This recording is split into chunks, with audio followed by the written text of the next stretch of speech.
ہاں گھر میں کیا ہے، جوان بچی ہے، اس کی ماں سے کہا، بوڑھی اماں سے، کہ اماں اپنی بیٹی کی شادی کر دو، بچی جوان ہے آپ کی۔ تو بوڑھی کیا کہنے لگی، شاہ صاحب اس کے منہ سے دودھ کی بو آ رہی ہے، یعنی کیا مطلب ہے کہ بہت چھوٹی ہے، ابھی شادی کے قابل نہیں۔ تو شاہ صاحب نے کیا جواب دیا، فرمایا اماں دودھ خراب ہو گیا تو کتے کھائیں گے، انسان نہیں کھائیں گے۔ دودھ خراب ہو گیا تو کتے کھائیں گے، انسان نہیں کھائیں گے۔ رسول اللہ صلی اللہ علیہ وسلم قربان جاؤں اللہ کے نبی صلی اللہ علیہ وسلم پر، اس لیے تو آپ نے فرمایا بچی جوان ہو جائے، جوڑ کا رشتہ مل جائے، فرمایا فوراً شادی کر دو۔ اور ہمارے یہاں تاخیر تاخیر تاخیر تاخیر تاخیر، اور ان حالات میں گناہ کرے گی، ماں باپ کے کھاتے میں جائے گا یہ گناہ، ماں باپ مجرم ٹھہرے گے۔ جوان بچیوں کو شادی نہیں کی جاتی، سمجھے؟ بچی جیسے ہی جوان ہو جائے فوراً اس کی رخصتی کر دی۔ خیر یہ الگ موضوع ہے۔ تو تیسری چیز رسول اللہ صلی اللہ علیہ وسلم نے فرمایا کیا، جب جنازہ، فرمایا کہ اس کو غسل دے دیا جائے، کفن پہنا دیا جائے، فرمایا فوراً نماز جنازہ پڑھ دیا جائے، اس میں تاخیر۔ اور ہمارے ہاں کل عصر کو فوت ہوا اور 24 گھنٹے بعد جنازہ ہو رہا ہے، ایسا ہے یا نہیں؟ سمجھے؟ یہ تاخیر گناہ ہے، اور پھر اس میں میت کو تکلیف ہوگی۔ نیک ہے جتنی دیر رکھو گے اسے تکلیف ہوگی، کیوں؟ اس کو کیا ہے، اجر، انعام، ثواب اللہ کی طرف سے ملنے والے کیا ہے، انعامات، وہ قبر سے کیا ہے شروع ہو جائے گی۔ اس لیے میت کہتی ہے نیک آدمی، یا ویلک، فرمایا کہ قدمونی قدمونی، مجھے جلدی لے چلو جلدی لے چلو، اس لیے کہ سارے انعامات قبر سے شروع ہوتے ہیں، اور ہم نے اس کو روکے رکھا ہوا ہے۔ یہ سب مبتلا ہے، اور خصوصاً کوئی بزرگ فوت ہو جائے تو دو کیا ہے دن، ایک دن پڑا ہوا ہے بھئی لوگ جمع ہو جائیں، یہ ہو جائے فلاح ہو جائے، یہ شرعاً جائز نہیں ہے میرے دوستوں، سمجھے؟ حتیٰ کہ اگر کوئی جمعے کو فوت ہوا 7 بجے دن کے، تو جمعے کی نماز تک انتظار نہ کی جائے کہ جمعے میں کثیر تعداد میں لوگ آ جائیں گے، پھر نماز جنازہ پڑھیں گے، کثیر تعداد میں لوگ آئیں گے تو اس کو فائدہ ہوگا۔ میرے محترم دوستوں یہ شرعاً یہ بھی جائز نہیں، سمجھے؟ اتنی تاخیر بھی کہتے ہیں کہ جنازہ رکھو، کیوں؟ بیٹی امریکہ میں ہے، کوئی لاہور میں ہے، کوئی کہاں ہے، کوئی کہاں ہے، وہ آ رہا ہے، یہ آ رہا ہے، فلاں آ رہی، تاخیر کرتے کرتے کرتے کرتے کیا ہے وہ 24 گھنٹے 2 دن ہو گئے۔ یہ کیا عجیب معاملہ ہمارے شعور، ایسے بدعات میں پڑ گئے۔ پھر بعض لاش پھٹ بھی جاتی ہے، نہیں سمجھے؟ برف کے بلاکوں میں رکھا جاتا ہے، سرد خانوں میں رکھا جاتا ہے۔ میرے محترم دوستو یہ ساری کی ساری وجہ یہی ہے کہ ہم نے دین کو چھوڑ دیا۔ کیا ضرورت تھی؟ بیٹا دور کسی ملک میں ہے، آتے ہوئے اس کو 10 گھنٹے لگ سکتے ہیں، تو باپ کو رکھنے کی کیا ضرورت ہے؟ فوراً دفن کرو، بس اصالے ثواب کرو، دنیا ہے، نظام ہے، چل رہا ہے۔ نہیں فلاں آ جائے، وہ آ جائے، یہ ٹھیک نہیں ہے۔ مفتی رشید احمد کراچی کے بہت بڑے مفتی گزرے ہیں، انہوں نے وصیت کی تھی میری جیسے روح نکل جائے 3 گھنٹوں کے اندر مجھے دفن کر دیں۔ چوٹی کے عالم تھے، مفتی تھے، اور اگر وہ کچھ تاخیر کی جاتی تو پورا کراچی اکٹھا ہو سکتا تھا ان کے نماز جنازہ میں، لیکن نہیں، فرمایا میں خلاف شرع میری زندگی، میں نے کوئی کام خلاف شرع زندگی میں نہیں کیا، میری موت کے وقت بھی کوئی کام خلاف شرع نہ ہو۔ فرمایا 3 گھنٹوں کے اندر ان کا نماز، فرمایا جیسے فوت ہوئے فوراً غسل دے کر فرمایا نماز جنازہ پڑھ کے اس کو دفن کر دیا۔ تو تاخیر، یہ بات کو سمجھیں، یہ مسائل سمجھیں، یہ ہم ضرورت ہے، یہ ہاں ہر جگہ تاخیر ہو رہی ہے، 1 دن 2 دن 24 گھنٹے 20 گھنٹے 15 گھنٹے نہیں۔ دیکھو نیک ہے یہاں رکھو گے گناہ ہوگی، اور اس کو کیا ہوگی، تکلیف ہوگی، اور اگر برا ہے، اگر یہ آدمی برا ہے، جہنمی ہے، اللہ کا نافرمان ہو کر مرا ہے، تو پھر اس کو جلدی یہاں سے ہٹاؤ، ایسا نہ ہو کہ اللہ کی عذاب کی لپیٹ میں تم نہ پھولنا۔ بھئی بات سمجھے، اس لیے اس کو حوالے کروا دیں۔ خیر ایک بات تو یہ ہے کہ یہ کیا جائے، اور اس کے ساتھ ساتھ میرے محترم دوستو بزرگوں، ایک اور لمحہ فکری ہمارے ہاں ہے، جس گھر میں میت ہو جائے، ظاہری سی بات ہے رشتہ دار آ گئے، قبائل کے لوگ آ گئے، اب میت کے لوگ بیچارے میت کو چھوڑ کر کھانے پینے کے انتظامات کر رہے ہیں، جبکہ صراحتاً حدیث ہے، رسول اللہ صلی اللہ علیہ وسلم نے منع فرمایا میت کے گھر کے اندر آگ نہ جلائی جائے۔ بات سمجھے، میت کے گھر کے اندر آگ نہ جلے، اور یہاں کہتے ہیں کہ وہ آ گیا فلاں آ گیا، جو بھی ہے چھوڑو، آپ اپنا میت آپ کیا کریں، آپ غم میں ہیں، کھانے پینے کے انتظامات نہ کریں۔ جس گھر میں فوتگی ہو جائے فرمایا وہاں تو پانی بھی نہیں پینا چاہیے، جائے کہ وہاں بکرے اور وہاں کیا ہے دیگیں اور وہاں کا کیا ہے کیا کیا انتظامات، یہ ایسے ہوتا ہے میں کہہ رہا ہوں بولے،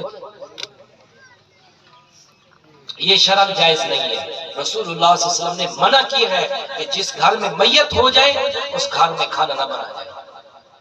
پھر تو ظاہری سی بات ہے پڑوس والوں کو حکم ہے، پڑوسیوں کو وہ کھانا بنا کر ان کے گھر میں لے جائیں، کیونکہ یہ غم میں ہے، فرمایا پڑوسی کے ہے یہ کام کریں۔ یا بہتر یہ ہے جیسے آج کل اکثر جگہوں پر یہ طریقہ بھی چل پڑا ہے کہ دو چار کیا ہے رشتہ دار و اقارب وہ اپنے پیسے ملا کر کیا ہے کچھ کھانے کا بندوبست کر لیں، لیکن بہتر یہ ہے کہ محلے والے کریں، کوئی چائے بھیج دے، کوئی کھانا بھیج دے، بیچارے یہ غم میں ہے، پریشانی میں ہے، تکلیف میں ہے، اس لیے فرمایا کہ ایسا کر دیا جائے۔ اور لیکن ہوتا کیا ہے، گھروں میں کھانے بن رہے ہیں، گھر میں میت ہے کھانا بن رہا ہے، جبکہ رسول اللہ نے منع کیا، اللہ کے نبی صلی اللہ علیہ وسلم کے حکم کی خلاف ورزی ہو رہی ہے۔ اور پھر بعض دفعہ وسیع پیمانے پر انتظام ہوتے ہیں کھانے کے، دیکھیں اگر شہرت کی بنیاد پر ہے، نمود کی بنا پر، دکھلاوے کی بنیاد پر، پھر الگ گناہ ہے، اور اگر میت کے مال سے ہے یہ الگ حرام ہے۔ یہ مسئلہ سمجھے ذرا، باریک مسئلہ ہے۔ اگر میت کے مال سے کھانا بن رہا ہے یہ حرام ہے، کیوں؟ اس لیے کہ مرنے والے کی چھوٹی چھوٹی اولاد ہے، اور یہ وہ اس کے ہے مال کی وارث وہ بن چکی، اور اس مال چھوٹی اولاد سے بغیر پوچھے، اسے کیسے پوچھ سکتا ہے چھوٹی بچوں سے؟ اور کیا ہے نابالغ کے ہے لوگ ہیں، اس میں جو کہ ہے وارث ہیں، ان کی اجازت کے بغیر وہ کھانا بن رہا ہے، یہ ایسا حرام ہے۔ قرآن کہہ رہا انما یأکلون اموال الیتامی ظلما انما یأکلون فی بطونہم نارا، فرمایا جو یتیموں کا مال کھاتے ہیں در حقیقت آپ کے انگارے اپنے پیٹ میں بھر رہا ہے، یہ الگ گناہ ہے، سمجھے۔ اور پھر ایک اور تکلیف، عجیب نظام بنا ہوا ہے، جنازہ لے کے جا رہے ہیں، کلمہ شہادت، پھر کلمہ شہادت، یہ کہاں لکھا ہوا ہے؟ میری بات سمجھو، یہ کہاں لکھا ہوا ہے؟ یہ لوگوں کی بنی بنائی باتیں ہیں، شریعت کے اس کے ساتھ کوئی تعلق نہیں۔ یا یہ کہہ رہا ہے کلمہ شہادت پڑھ کے میں تھک گیا ہوں کوئی اور لے لے، یہ مطلب ہوگا بھئی اس کا شریعت کے ساتھ کوئی تعلق نہیں۔ کلمہ شہادت پڑھو نہیں، ہر آدمی غم میں رہے، اندر اندر کیا ہے اپنی موت کو یاد کرتا رہے، موت کا مراقبہ کرتا رہے، یار اس کا جنازہ جا رہا ہے، کل میرا بھی جنازہ اٹھایا جائے، سمجھے۔ میت آگے چلنی چاہیے، پیچھے چلے، میت کے آگے نہ چلے۔ فرمایا کہ یہ مرنے والے کے، فرمایا کہ یہ ادب کے خلاف ہے کہ اس کے آگے چلا جائے، پیچھے چلے جائے، کلمہ شہادت بھی نہ کہیں، کوئی ضروری نہیں ہے۔ اور اس کے ساتھ ساتھ یہ بھی ہے طاق صفوں کا سنت ہے، جب کثیر تعداد میں لوگ ہوں تو پھر کوئی ضروری نہیں ہے طاق صفے بنانا، بھائی سمجھے، تھوڑی تعداد میں لوگ ہیں، 100 ہے، 200 ہے، 150 تک لوگ ہیں، بس اس کی طاق صفے بنائی جائے، کوئی بات نہیں۔ کثیر تعداد میں ہزاروں کا مجمع ہے، اب وہ کہہ رہے ہیں فلاں ہو رہا ہے، وہ ہو رہا ہے، وہ بتا رہا ہے کہ طاق صفے بناؤ، طاق صفے بناتے بناتے پھر ایک اور ظلم ہے، بھئی جو ٹائم متعین ہو گیا اسی وقت پر کیا ہے جنازہ کھڑا کر دیا گیا، تاخیر نہ کی جائے. کیوں؟ شوگر کے مریض ہیں، کوئی بیمار ہے، کوئی بوڑھے ہیں، کوئی مسافر ہے. اب جنازے کا اعلان تھا 2 بجے اور جنازہ ہو رہا ہے 2:30 بجے 3 بجے. آپ بتائیے ظلم نہیں ہے؟ اور یہ ہوتا ہی نہیں ہوتا. سمجھے؟ جو وقت متعین ہے، بھلے کیا بزرگ سے بزرگ پیچھے رہ جائے کوئی بات نہیں. ایک آدمی کی خاطر 100 200 500 آدمی کو تکلیف دی جا رہی ہے اور فرمایا گیا اس بات. پھر ایک اور ظلم الگ، جہالت کہہ لیں. وہ جہالت یہ ہے، مر گیا عبرت کی جگہ ہے نا. ان فی ذلک لعبرۃ لمن یخشی، اس سے انسان عبرت پکڑے نا. کہ جیسے حضرت عمر فرماتے تھے کہ فرمایا کہ مرنے والے سے کیا کی جائے؟ عبرت حاصل کی جائے. تو اب یہ ہے کہ مرا ہوا ہے اور لوگوں اس کی تصویریں بنا رہے ہیں. لوگ کیا بنا رہے ہیں؟ اس کی تصویر. ویسے حرام ہے، تصویر بنانا یہ حرام ہے. اور موت کے وقت ظالم عبرت کی جگہ تھی تو اس سے نصیحت حاصل کرتا، اس سے تو اپنی موت کو یاد کرتا، نہ یہ کہ تو اس سے کیا ہے، اس کی تصویریں بنا رہا ہے. اور اللہ کے نبی نے کیا فرمایا؟ اشد الناس عذابا یوم القیامت المصورون، قیامت میں سب سے سخت ترین عذاب اسے ہوگا جو مصور تصویر بنانے والا ہوگا. بنائی جا رہی ہے، موت کی تصویریں بنائی جا رہی ہے، میت کی تصویریں بنائی جا رہی ہیں. دیکھا ہے نہیں دیکھا؟ یہ سارے حرام کام ہیں. اچھا پھر شریعت نے ہمیں کہا کہ 4 کام کرو مرنے والے کے لیے. کتنے کام؟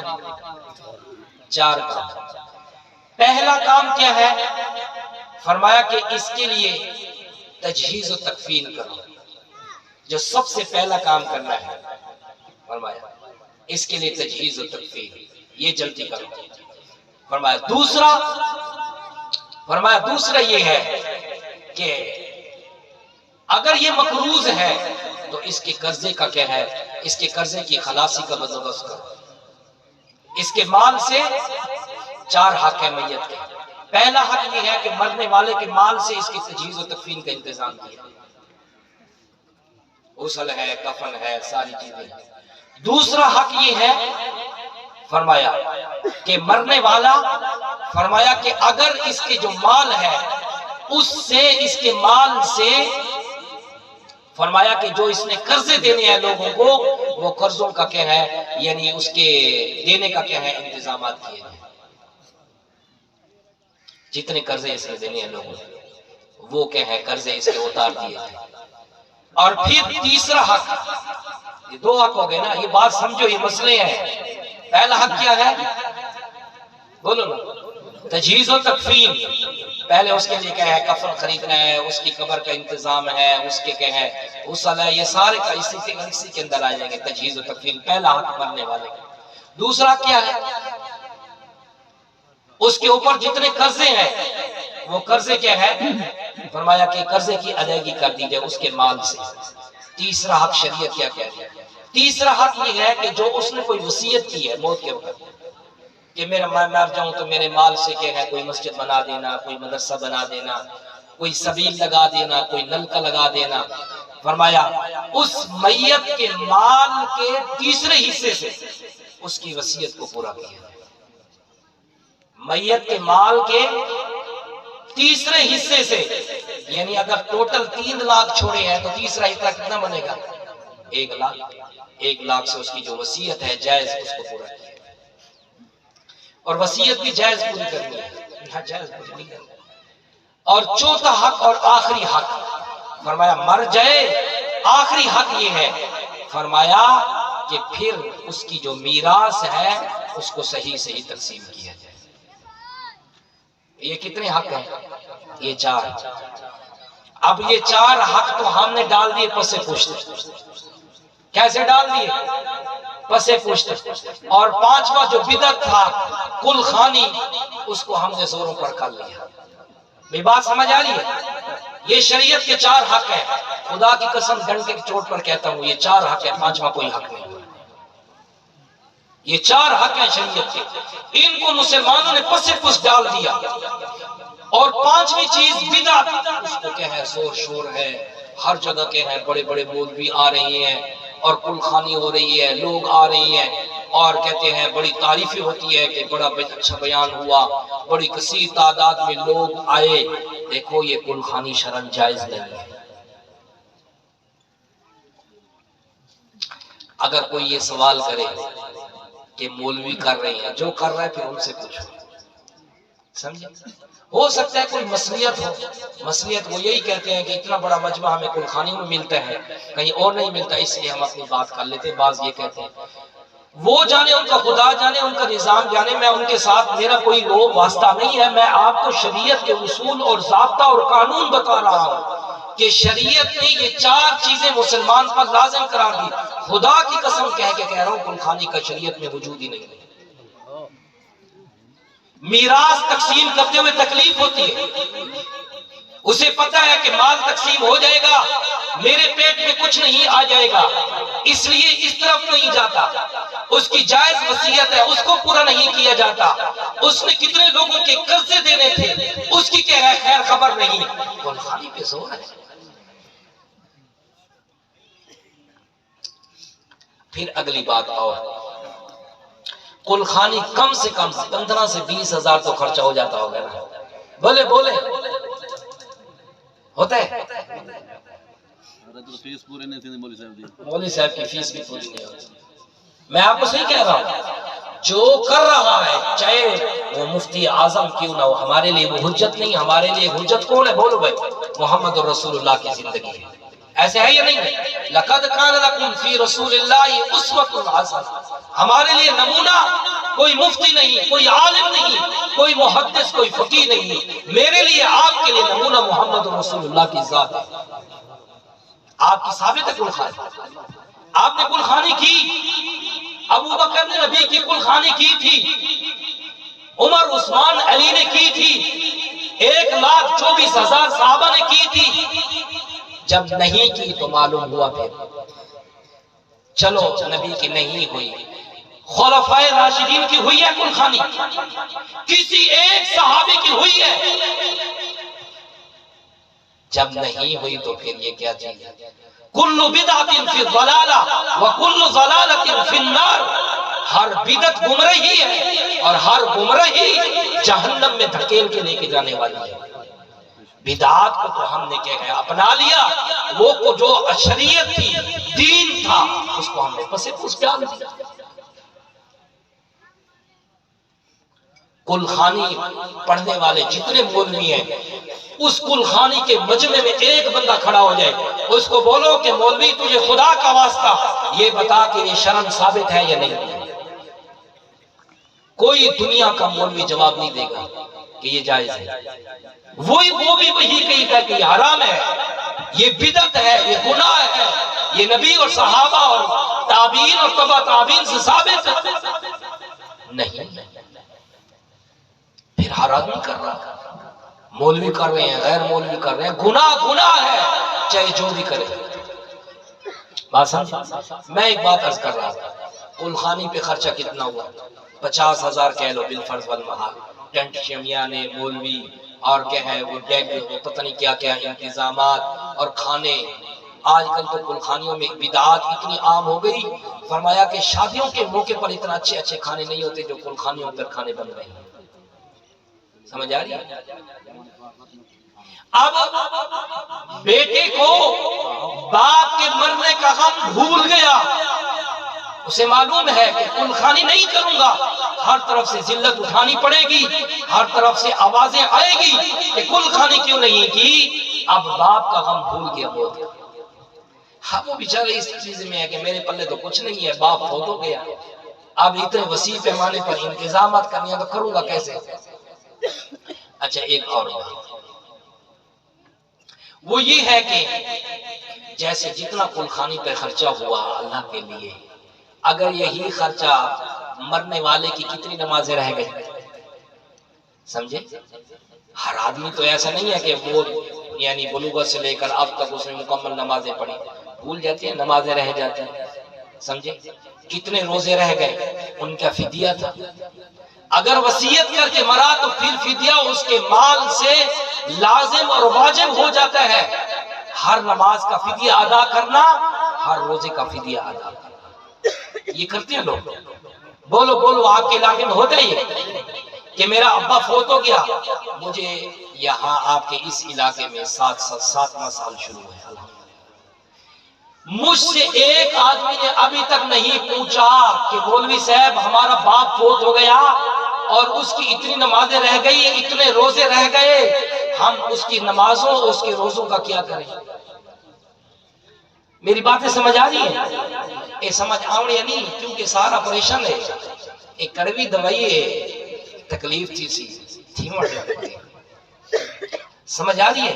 آج تک کسی نے نہیں پوچھا میرا باپ فوت ہو گیا، اتنی نمازیں رہ گئی، اتنے روزے رہ گئے، کتنا فدیہ بنتا ہے مولوی صاحب؟ شریعت کیا کہتے ہیں اس کے بارے میں؟ سارے خاموش، انہیں پتہ ہے کہ یہ پیسے دینے پڑے، ایک نماز کا فدیہ 2 کلو گندم ہے، ایک روزے کا فدیہ 2 کلو گندم ہے، کون دے اتنی؟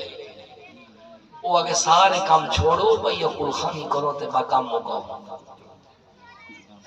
اور جان چھوڑو بھئی یہ کام بالکل نہیں کرنے میرے محترم دوست۔ پہلے بھی میں نے کہی الحمدللہ اللہ کا فضل ہے، بار بار یہ کہنے سے کثیر تعداد میں لوگ اب ایسے آ گئے ہیں وہ قل خانیاں نہیں کرتے، کہ نقصان ہے۔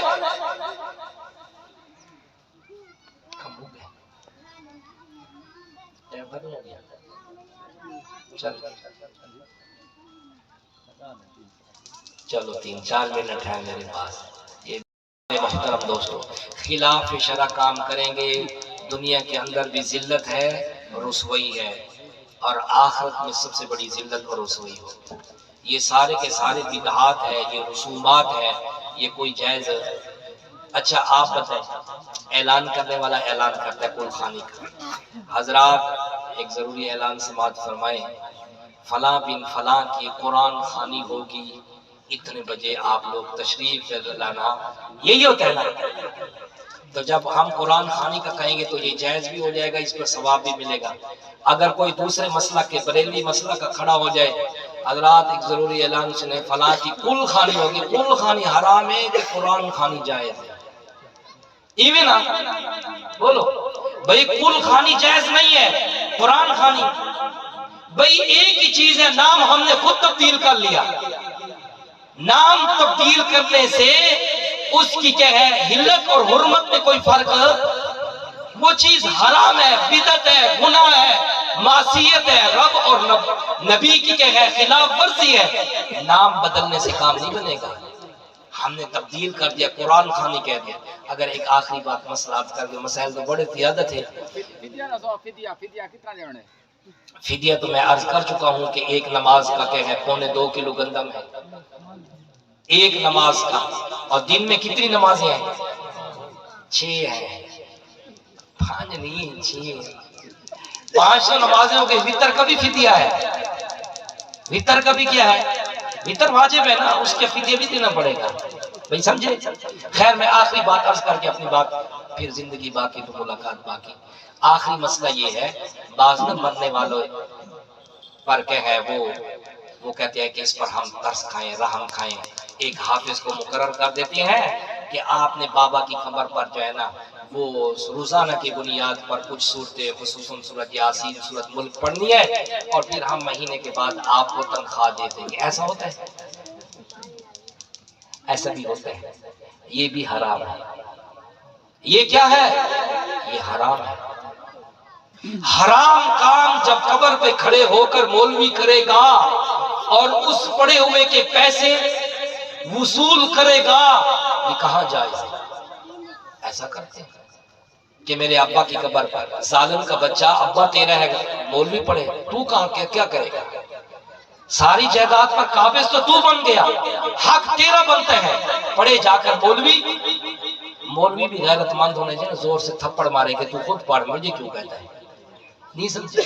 یہ بھی شرم جائز ہے۔